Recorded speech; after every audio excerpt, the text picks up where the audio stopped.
What has the Aam Aadmi Party done? Instead of adding more students, they've actually ensured that 1.32 lakh students, 132,000 students, have actually left school in Delhi in the last 4 years. That is the first 4 years of their term. In fact, if you look at the pass percentages and children moving from one class to the next, the performance is particularly sad and disappointing because 55% of the students in Delhi did not move to class 10 out of class 9, exactly the opposite trend from under Congress government. Now, if you look at the overall pass percentage of schools, we had 99.45% in 2013 under the Congress government. This is the Praja report, it's not our report. It's now dropped to 68.9% in 2018. So the problem we have right now is that we're not seeing good results. What's the reason for that? Part of the reason is the Aam Aadmi Party has been unable to fill vacancies of teachers. There are 6,000 vacancies for teachers in the Delhi school system. And I must say that what we're looking at in our country at the moment is a situation in which the Aam Aadmi Party talks the talk but doesn't walk the walk. We're looking at example after example. The rate of the enrollment in class 12 has gone down by 18.75% under the Aam Aadmi Party. The dropout rate has increased to 3.1% under the AAP government. The Ladli scheme beneficiaries have gone down by 75%. They have not given a uniform and textbook subsidy to 93,000 school students. The number of economically weaker section children meant under the RTE to be enrolled in private schools by the government pushing it has actually gone down by 20% because the government isn't pushing it. And on top of that, 100 government schools don't have sports playgrounds, even if the Aam Aadmi Party government boasts about the infrastructure improvements they're supposed to have brought into the classrooms. So we are looking at some real challenges when it comes to school education. I know that higher education is basically concurrently shared with the central government, but even there's been no new sports complex built by the Aam Aadmi Party, whereas the Congress built 15. We've had, of course, the sports university announcement, but in the first 4 years, there have been no new universities built by the Delhi government, and the sports university was approved by the cabinet just in time for the elections.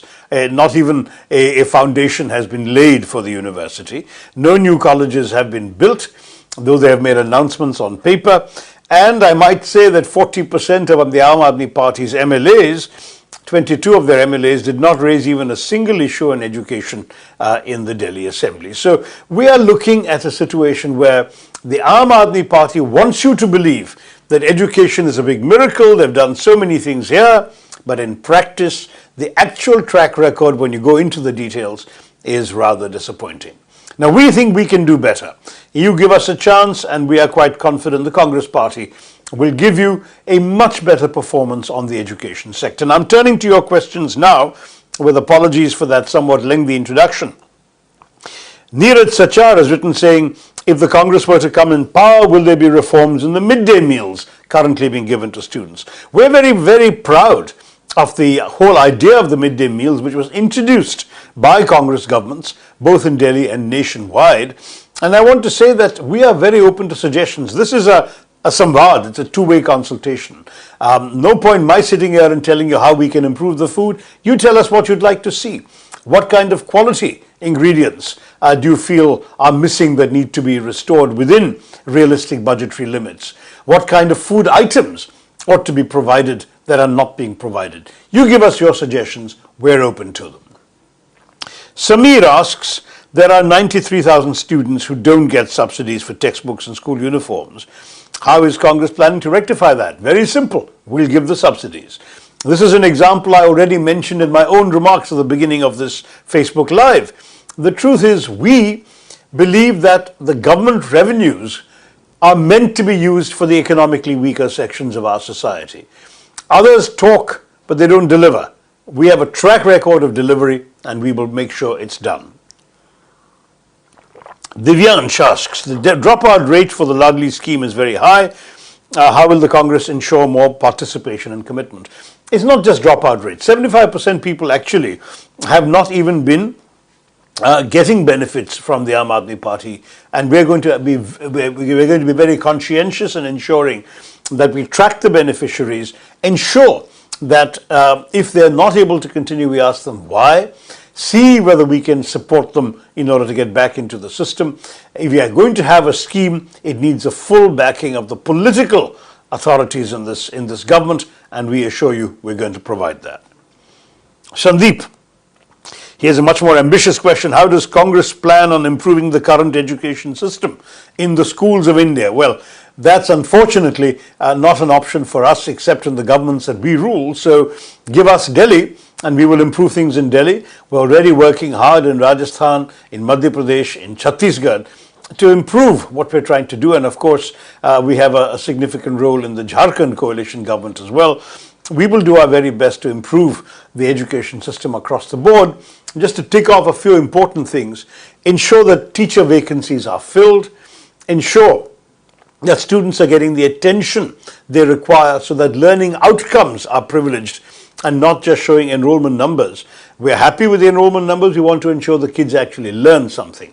One of the mistakes I believe the Aam Aadmi Party made was in dividing children into three groups of learners, talking about the Prabhat, the Nishtha, the Neo-Nishtha.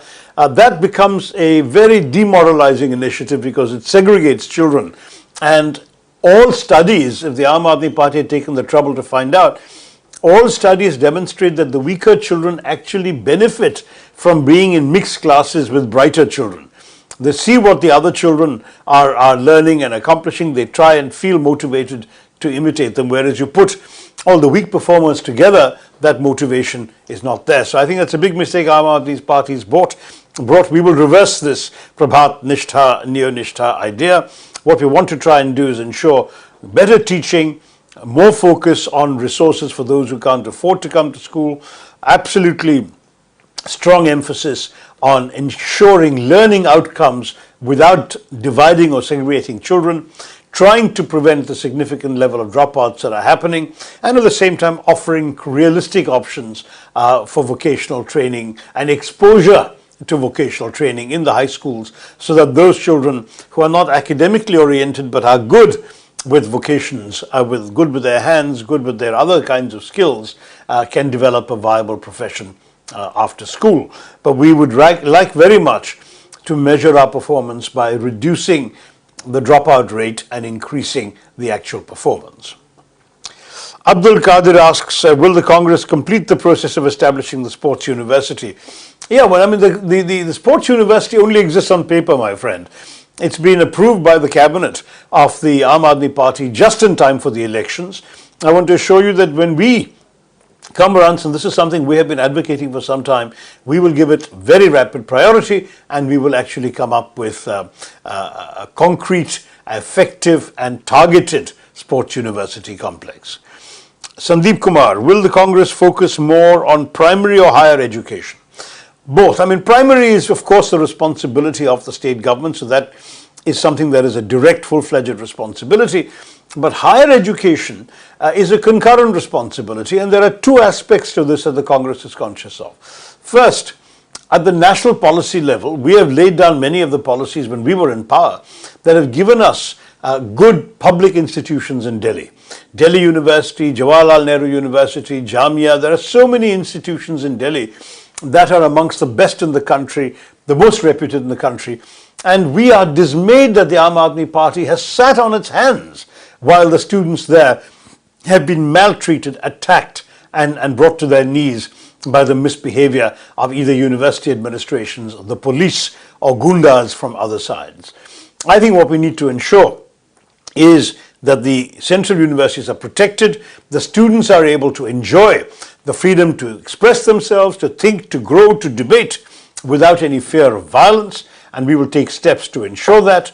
Equally, we want to ensure that the government has a constructive attitude towards public education and that it does not go around doing things like seriously raising the the hostel fees without consulting students or parents, without giving enough advance warning, without announcing a staggering schedule of increases, but rather dumping everything at short notice in a situation in which 40% of the students, it is estimated, cannot even afford to pay these new hostel fees. So this kind of major setback will absolutely have to be prevented, and the Congress government will ensure it's done for higher education as well. But all the points I've made on school education already, I won't repeat. That will be the core responsibility of the Delhi government under Congress rule. Raju says, does the Congress plan on providing any special additional provisions for minorities and EWS in schools? We already have established policies during the UPA days, and we will continue to make sure they're implemented in Delhi as they should be nationwide. There are certain grants, for example, available for minority educational institutions from the central government, and we will ensure that the Delhi government does its share to get them and ensure that they're allocated to schools in the Delhi Assembly's area. As for the economically weaker sections, it is the responsibility of the government to push the private schools and to ensure that they keep their word, to ensure that economically weaker sections are given the admissions they are entitled to under the RTE and are given an opportunity to actually be in the government, in the school system, thanks to the government's efforts. That's something that hasn't been happening with the Aam Aadmi Party. We will do that in the Congress. Last question before we run out of time is from Ayush. The curriculum has been reduced in schools to ensure that students are comfortable. This is compromised on learning. Will it remain the same or will there be changes? We will certainly want to see how this has worked. As far as the Aam Aadmi Party's experiment is concerned, 25% of the syllabus has been cut. And I understand that their argument is, in the era of Google, you don't need to study so many books. I think we will have to analyze the impact of this. I don't want to burden children with more work than they can handle. We're all familiar with the image of the Indian school child groaning under a bag laden with heavy books, far more than they can digest, coming back from a long day's work and doing lots of homework. But just cutting 25% at random and expecting Google to fill the gap is, to my mind, a somewhat irresponsible and reckless way of approaching it. All I can say is that the Congress government will not just accept this as a de facto situation. We will study its impact. We will see what has worked, what has not worked. We will also turn to teachers as well as to students to see in what ways the educational curriculum has suffered from this decision and in which ways the children have benefited. A lighter load, yes, but we want to make sure that they come out of school as well educated as when Congress was in power. Thank you for these 8 questions I've got. Oh, there is one more. Why is Kejriwal silent on the NRC-CAA? Well, that's not about education, but it's a really good question. Why is Kejriwal silent on the NRC and the CAA? Because he's trying to have it both ways. He's trying to get both the critics and the supporters of the NRC-CAA to support him. Let me just say, Mr. Kejriwal, that won't wash. You are the chief minister of the state capital. You have said, oh, the poor police, किसी ने आदेश दिया होगा बेचारों को, that's why they didn't intervene in JNU. Well, you're the chief minister, आप तो मुख्यमंत्री हो, आपको तो कोई आदेश देने वाले नहीं है, तो आप क्या करेंगे? Why have you not met with the students? Many of us have gone to the campuses and seen the students who were injured, who were attacked in Jamia by your police, and in JNU, by your police meaning the government's police, not the Aam Aadmi Party's police, and in JNU being attacked by masked goons while the police stood idly by. Surely, even if you believe that you have not been given responsibility directly for the police, so it's not your business, you have a certain moral leadership to exercise as Chief Minister of Delhi. Where was that moral leadership? What prevented you from meeting the students? What prevented you from actually ensuring better security in the campuses? Why couldn't you pick up the phone and insist to the Home Minister that the police be sent into JNU to stop these assaults and that the police be pulled out of Jamia when they were doing the assaults? Why were you not proactive? Very simple. You are trying to duck responsibility, which is actually your responsibility as Chief Minister, and I don't think that the voters of Delhi can forgive you for that. That seems to be an uneducationally related question, but it came in from Praveen Sharma. Thank you all very much for your questions. Stay engaged. Send us your ideas. I want to mention we have received over 400 ideas in the first 24 hours after we announced our manifesto consultations. We've got now 300 coming in so far today. Keep it up. We are very receptive to your ideas. One of the ideas that related to education was an idea to set up a couple of women's colleges in Delhi and to also set up additional institutions. That's a good idea we will certainly take into account in drafting our manifesto. And if there are other ideas, we are very much open to them. Write to us, call us, reach out to us. We are your party. Delhi के दिल के बात कांग्रेस के साथ. Thank you very much. Jai Hind.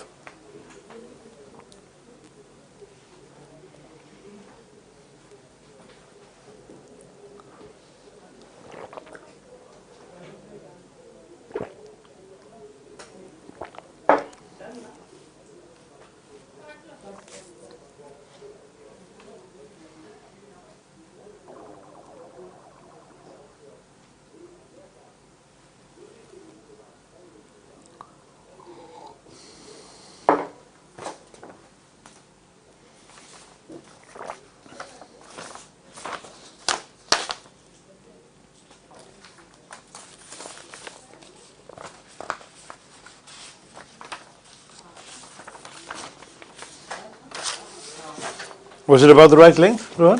Tharoor? Perfect. 31 minutes, sir. Perfect.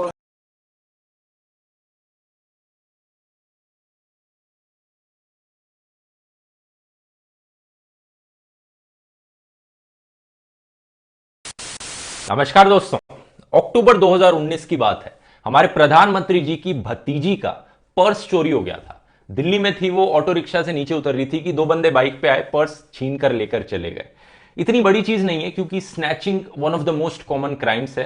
2019 में 5000 से ज्यादा snatching के केसेस हुए हैं सिर्फ दिल्ली के अंदर अंदर।